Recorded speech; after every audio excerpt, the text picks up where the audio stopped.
Jadi saya harap jabatan-jabatan agama juga boleh menjelaskan dengan lebih terperinci apakah perbezaan kita kata ustaz atau ustaz yang melakukan rawatan Islam dan mereka yang sebenarnya masuk dalam kategori uskun.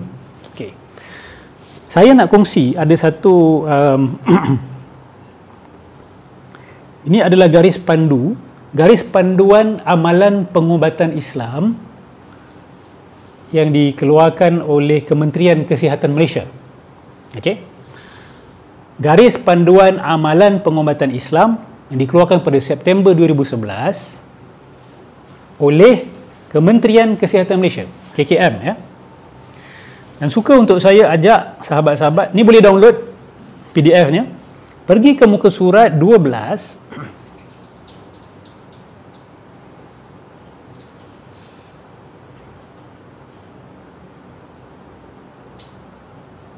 Okey, muka surat 13, sorry.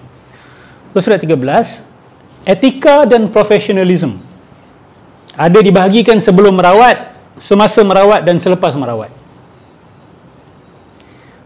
Ini saya harap perawat-perawat Islam dapat, ataupun mereka-mereka yang melakukan rawatan berupa rawatan ruqyah lah, sebab istilah perubatan Islam ni pun diperbahaskan dan diperdebatkan. So tengok sebelum merawat, ketika merawat dan selepas merawat. Itu penting, etika profesionalisme. Kemudian larangan-larangan dalam pengubatan Islam. Okey, ini paling penting. 8.1 Sumber ambilan dan bacaan. Apa yang dilarang? Menyalahgunakan ayat Al-Quran dalam perawatan seperti menambah ayat Al-Quran, mengurangkan ayat Al-Quran, menterbalikkan susun atur ayat Al-Quran. Okey? Sebab itu mereka-mereka yang datang ke pusat-pusat rawatan ini atau memanggil so-called ustaz-ustaz yang datang untuk rawat, syarat pertama adalah bacaan ruqyah dia itu mesti jelas. Dan kalau dia baca terlalu laju, awak ada hak untuk minta dia, ustaz ataupun maulana ataupun tok, pelankan sikit sebab saya nak dengar bacaannya. Okay? Kalau dia sensitif, kalau dia marah, maka itu red flag. Okay? Bacaan tukang rawat ini mesti didengar. Apa yang dia baca. Sebab kami ada rakaman-rakaman orang yang mengaku sebagai tukang obat, mengaku sebagai ustaz atau membiarkan orang panggil dia ustaz.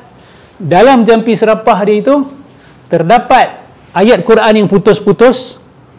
Bahkan ada yang satu perkataan hilang, makhraj yang tunggang langgang, bahkan bercampur aduk surah dengan ayat-ayat yang ayat-ayat yang contoh Bismillahirrahmanirrahim, iyyaka na'budu wa iyyaka nasta'in, lepas tu masuk ayat lain, lepas tu masuk ayat daripada surah lain. Okey, ini termasuk dalam kita kata campur adukan. Kalau awak nak gabung-gabungkan ayat, berhenti, mesti ada waqaf, baru sambung ayat. Kalau tidak, dia seolah-olah macam awak membaca sebuah surah yang hakikatnya datang daripada surah-surah yang berbeza. Okey. Kemudian menggunakan kitab Al-Quran dengan cara tidak wajar, seperti menggantung Al-Quran dan menunggunya berpusing atau tidak untuk dijadikan alasan tertentu bagi sesuatu. Menggunakan lafaz-lafaz dan perkataan yang kurang jelas artinya serta tidak sahih sebutannya. Contoh Om Gana Mahagana, Raya-Raya kan, apa lagi, macam-macam lagi perkataan-perkataan seperti ini. Ini jelas ya, ini di dalam garis pandu KKM ya.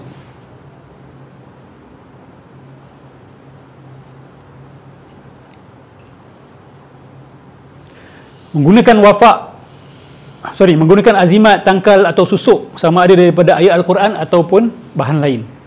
Menggunakan wafak kerana tanpa akidah yang sempurna boleh menjerumuskan pengguna kepada syirik. Ada pusat rawatan ni, dia mungkin tak memberikan pesakit wafak, tetapi dekat tempat rawatannya tu ada gambar-gambar wafak. Bahkan mungkin dekat dalam profile picture dia, bila dia mempromosikan pusat rawatan dia, ada logo wafak. Okey, ni saya harap ambil perhatian. Mendakwa mendapat ilmu daripada mimpi, ilham, bisikan-bisikan dan kitab-kitab yang tidak sahih sumbernya. Kemudian mendakwa dirinya kasyaf dapat mengetahui dan melihat perkara-perkara gaib. Pengijazahan hanya melalui cakera padat, buku, internet atau apa sahaja cara tanpa berguru.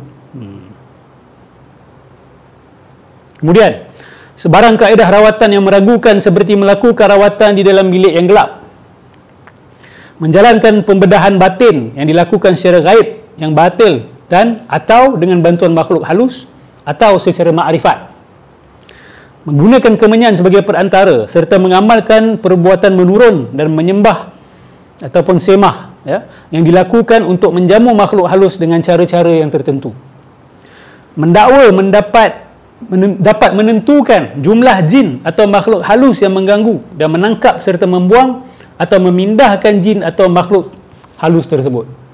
Hari ini banyak ni, pindah-pindah, tarik-tarik, ya, masukkan dalam situ, masukkan dalam sini.